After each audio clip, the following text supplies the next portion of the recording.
Olá, sou a Natália Marisa Capes e vou estar apresentando para vocês o trabalho intitulado Inoculação de Bactérias Promotoras de Crescimento Vegetal na Cultura do Feijão. Como coautores do trabalho temos Vandeir Francisco Guimarães, que é o orientador, André Silas Lima Silva e Ana Laura. Então, o meu PIBIC foi da reitoria da UniOS, curso de Agronomia, Centro de Ciências Agrárias e Marechal Cândido Rondon.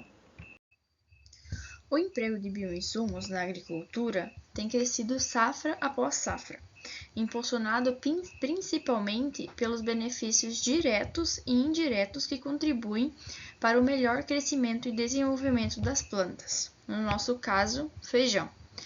Os micro-organismos fazem parte do grupo de bioinsumos mais utilizados, sendo as bactérias as mais comuns em uso em lavouras comerciais.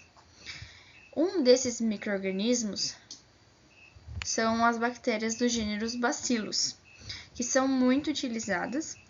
Elas possuem a capacidade de formar endosporos, permitindo que micro-organismos solubilizadores de fosfato e potássio se adaptem às condições abióticas extremas, como, por exemplo, temperatura, pH, radiação, dessecação, luz ultravioleta ou exposição a pesticidas.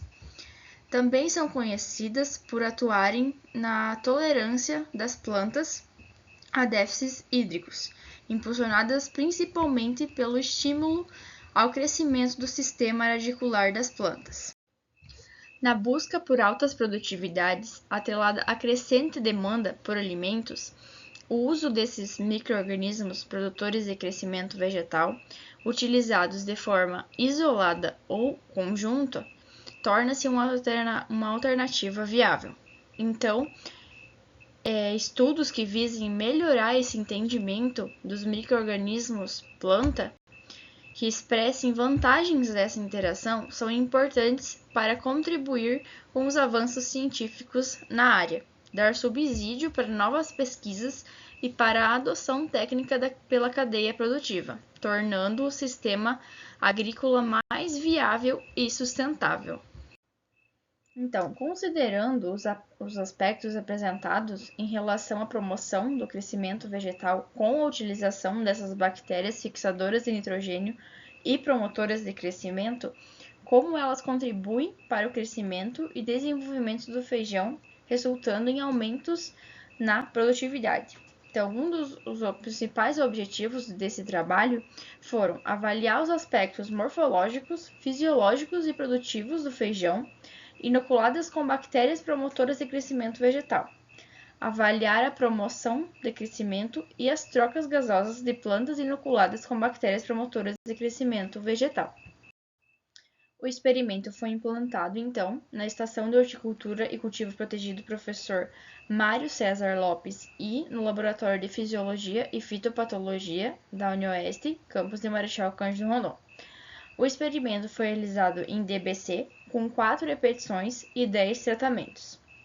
Então, uma parcela do trabalho, do experimento, era uma bandeja contendo 50 sementes, e na parte que foi em câmara de germinação, então BOD, eram 3 folhas de papel de germinação com 50 sementes também, cada uma sendo uma parcela do experimento.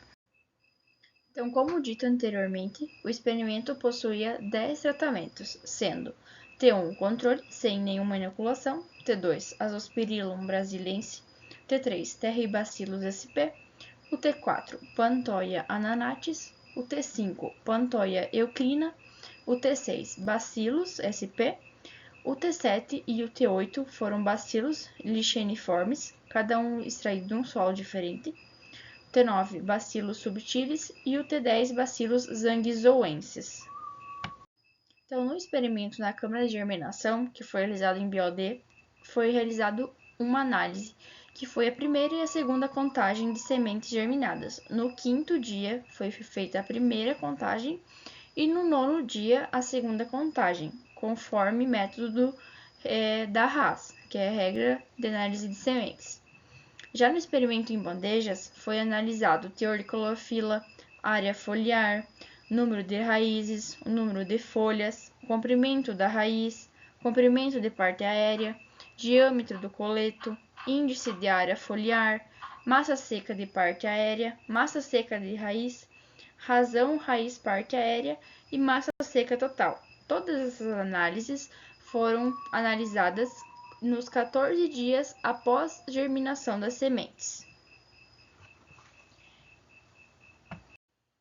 Na tabela 1 estão sendo apresentadas as médias do teor de clorofila, que foi medido com o auxílio do SPAD, comprimento de raiz, número de folhas, comprimento de parte aérea, diâmetro do coleto, índice de área foliar das plântulas de feijão, então carioca. Então, foram apresentados na tabela 1, onde, estatisticamente, nenhuma dessas análises tiveram diferença estatística, levando em consideração o teste de Tukey a 5% de erro.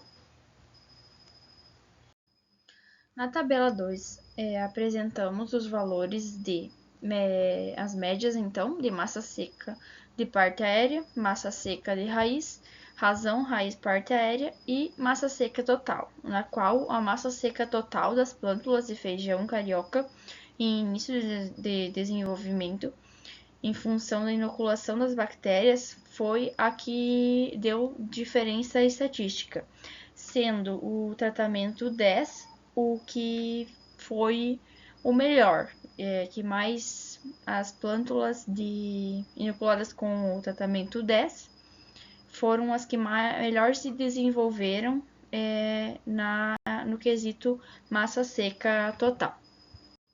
Então, como dito anteriormente, conforme observado no teste estatístico de Tukey, a 5% de erro no CISVAR, apenas para análise de massa seca total houve diferença estatística, sendo o tratamento com bacilos zangizouensis, que era o tratamento 10, que melhor se desenvolveu, melhor teve desenvolvimento inicial das plântulas de feijão com o tratamento.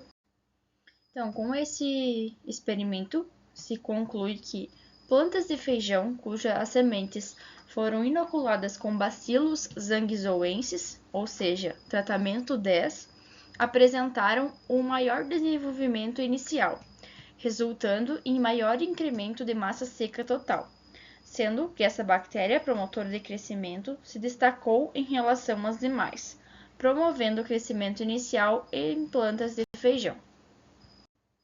Agradeço, então, em especial ao Grupo de Estudos em Fisiologia da Promoção do Crescimento em Plantas, GFIP, meu grupo de pesquisa, a UniOeste e a Reitoria da UniOeste pela Bolsa de Iniciação Científica e pela Bolsa de Produtividade em Pesquisa do orientador. Agradeço também ao meu orientador, Vandeir, e a todas as pessoas que de alguma ou outra forma auxiliaram no desenvolvimento do trabalho.